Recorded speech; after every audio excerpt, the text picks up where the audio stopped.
June. And just like that, we're wearing the same clothes, and it's another month. I mean, it's our favorite outfits. Yeah. As mentioned before, we are finally catching up, and we are tag teaming and using the opportunity to get together and do this. And we are catching up a lot, which means, lucky for you, by the end of this, should be entertaining. And I'm just going to say, my Irish blood might come out. And I might be a little bit like red in the face. I feel like I already am and potentially sweating. But yeah. Here we go.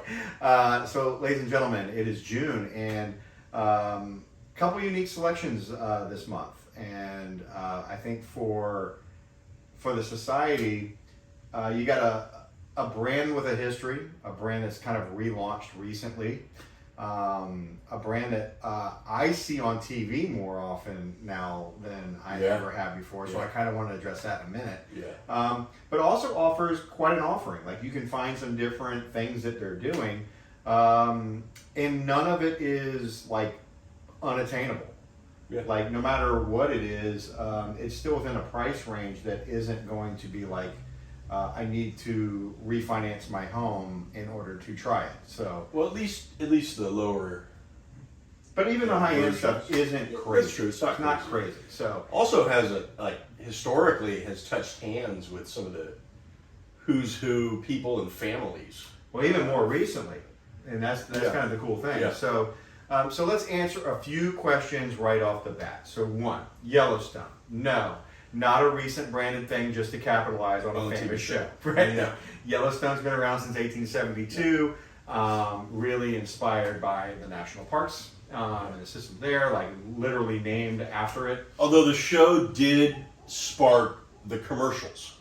Yeah. So I think if you watch the show, you're seeing Yellowstone bourbon. Do you know that as a fact? As a fact. Okay, okay. Nothing I knew. So I've watched the show multiple times, and it's the only time I've ever seen personally commercials. I'll tell you where I see the commercials. Okay. They officially advertise in commercial during the Alone series, which is like, that series is like, if you want to speak near and dear to my soul, the Alone series is something I've watched every season or whatever. But over the last few years, Yellowstone commercials are in your face every commercial break during the Alone series, and that's where I see it. Okay. I can see the branding attachment. Oh, to that, for sure. So, well, I mean, they've obviously attached themselves to the outdoorsy survival. And then the badass Yellowstone. Well, and look, it's not like just like a cheap connection. So every bottle of Yellowstone you buy, they give money back to the national park system. Yeah. So they are huge advocates for the national parks and for nature. And so it's just another side reason of going like why I like this company. It's one of the few bourbons, whiskeys that you'll buy out there that's actually contributing back to the parks. So I think probably the only park. Well, the parks is the national park system, not just Yellowstone. So let's go back to it. So 1872. Very early, Yellowstone Whiskey Company has been around for a long, long time. It's obviously changed hands a bunch of times, like most companies that's been around since that long has. I think the cool thing is when you start saying like, well, I know a bunch of names that I don't really recognize. At one point in the early, I think I've got some stuff right here, 06 or so like that, kind of like changed names back to Luxco. Luxco, if you are in the whiskey world, you realize what a conglomerate they kind of are, but they rebranded as Luxco, and then you bring back in a pretty famous duo with the last name of Beam that gets attached to this brand, who kind of then restart what they call the Limestone Ranch Distillery Company and partner with Luxco to bring back the Yellowstone name proper again. So yes, those Beams are now kind of behind the branding of Yellowstone. So really, really cool history, but what I like more than anything is I love the softness and kind of the profile of this whiskey. It's a blending of 4 and 7 year whiskeys. They do that on purpose to kind of maintain both balance but also consistency. And that's also, by the way, you got a lot of whiskeys up here. We're talking about this guy right here. Yeah. So this is what we poured you. This is the Yellowstone Select. Often they're big into the single barrel program. So if you are in your even Total Wine, or if you're in like your grocery store, you might see two side by side that almost look the exact same. One's going to be like $5 more than the other, and that bottom one's going to have another white sticker right underneath this label here, and that is part of their single barrel program. And that is just that barrel has been selected by whoever the representative of that place is, and they've selected that barrel. But again, this bottle we used to buy consistently for like $32, $33. We're seeing it more and more often now for like $40 to $45. Yeah. But then all of a sudden you'll see it boom on sale for $32 The other day, $33. Yeah, and you like go bang, bang, bang. But $5 more than that, so less than $50, less than $45. You can sometimes get a single barrel version of this as well. Single barrel, as you all know, I'm not saying it's better or worse. It's just a unique barrel selection by someone. Maybe in your profile, maybe not. But single barrel to single barrel will have a much different profile than one of these guys versus the next one, because these are all blended. 1872 Yellowstone Select. I think we got into this and started going like, damn, where's this been, man? Like, where we haven't had much of this. And 7, 8 bottles later, of just random pours and drinking, whatever. I think for a good 2 to 3 months, this was like our go-to pour. Absolutely. And it's one of those bourbons that's really good, neat or on ice. I mean, I've had it both ways, and I enjoy it. I enjoy it on ice quite a bit. So it's very crushable on ice, but it holds up. You can put it in a cocktail too, but I prefer it neat. Yeah, I think the thing that you'll notice, most of the whiskeys that we provide to you are things that we think stand up in like, it's not just a, hey, don't put this on ice, or this is only drinkable if you put it on ice. It's versatile. We want versatile things that for you and your first year of going through this club with us, to try some different daily drinkers that you can source, that are flexible, that are super diverse, but really delicious. And this has got a little bit different profile than some of the other things that we send you. So that's what we're kind of always trying to find. I've got a running list of everything we send you guys, and I'm always trying to find something that's a little bit of a different profile than everything else, so you can diversify. And what's great about this is, those of you that from the society that just had Michter's, to me, this is just another kind of version of that bourbon that you can take with you to, an event. You can introduce to folks that don't have a lot of background in whiskey, because it's smooth. But for completely different reasons.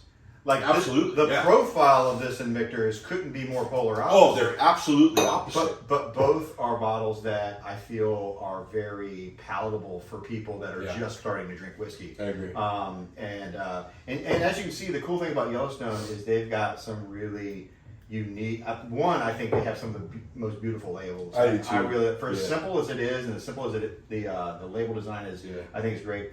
This guy sold me just on the hand. You got your handwritten single barrel, hand picked collection. This sticker is just unbelievable. Now, mind you, you say all that. I'm not a huge fan of this whiskey.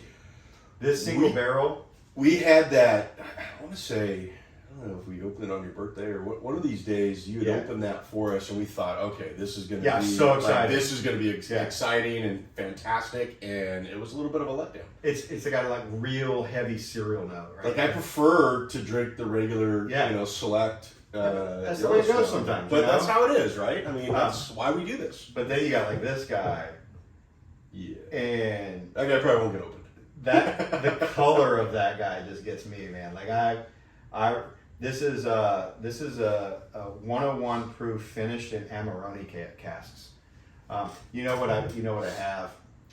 I've got a buddy that is an Amarone, like, absolute bonkers, and like I might save this for a special night for him to be able to try, because that's a really special bottle. But again, here's the cool thing: really special bottle of Yellowstone is still not going to set you back more than $125. Which it's is not like it's affordable, ludicrous. Yeah, absolutely. What I mean? So, So anywho, we got regular old, let's go back to Yellowstone Select right here. You're going to get very light toasted oak. Compared to the other things we've been drinking so far, very mild. Hint of caramel, but some baking spices. So it's a little bit of more of a savory nose on the back end. And again, this would be the time to kind of use that tasting wheel. Yep. To really, own in on what you're feeling from this, what you're smelling from it, what you're getting on the nose, and then once we get into the actual tasting of it, I feel like your ears are turning red. I may be completely turning red, and after this, I don't know. We still have another video to do. Actually, we have 3 more videos. Yeah. I don't see your face. See, but your ears. Yeah. I can feel the heat. My ears are burning. Yeah. So then you go into and here's the continual thing that I get out of this guy, and this is one of the few whiskeys that I'll use this comparison for that I've had, and I'll let you kind of get into it for a second first.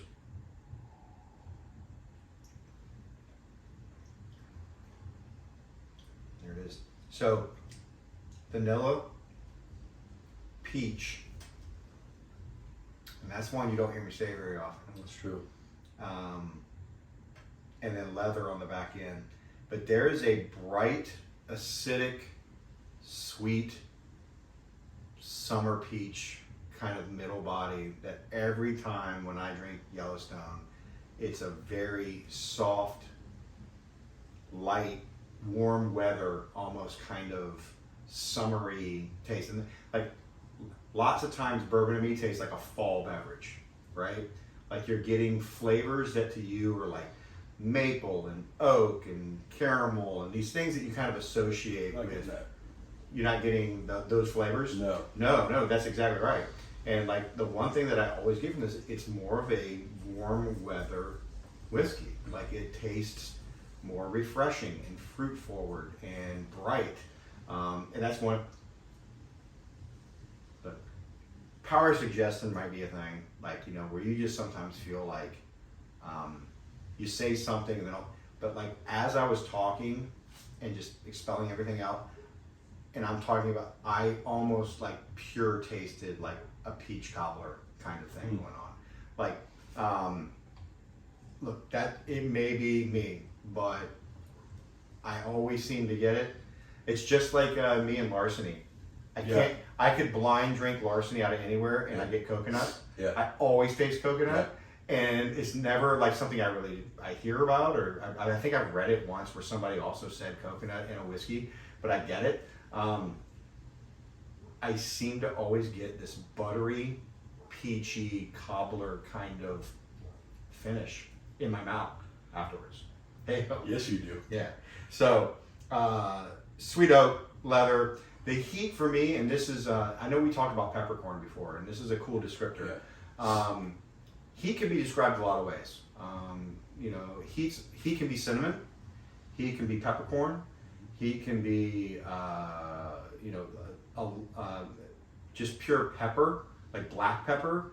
But their white peppercorn is a little bit more herbal and not so toasty, clovey, black peppercorn bitter, and so that's for me how this finishes. Because of those softer notes, because of that sweetness, because of that herbalness, I've got white peppercorn as the finish. When I was interested in the rye content in Yellowstone Select, because to me it tasted a little higher rye than what I'm used to. Did we look that up? I think it was like around 13%, 13%, somewhere in there. 13% rye, 12%. Which is I guess, considering our profile, could be a little bit higher rye, although it's not that much. But it in some ways reminds me of Duke bourbon. I don't know if anybody's familiar with that, but which is a higher rye. But especially on ice, it has a very similar taste on a rock with the Duke bourbon. So I thought for a while that it might be a little higher rye, but I was wrong in that assessment because it's only 13%. Yeah, and not that higher rye. No. Yeah. But second, third sip starts to get super round. Super easy to drink. There's no more burn anymore. Yeah. And I think this is when you really start to get that peachy stone fruit kind of. Oh yeah.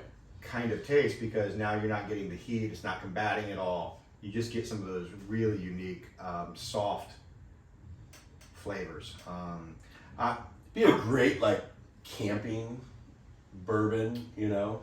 Well, I'm literally thinking it's the spoiler alert. This is the June board, but 4th of July is just around the corner. Yeah.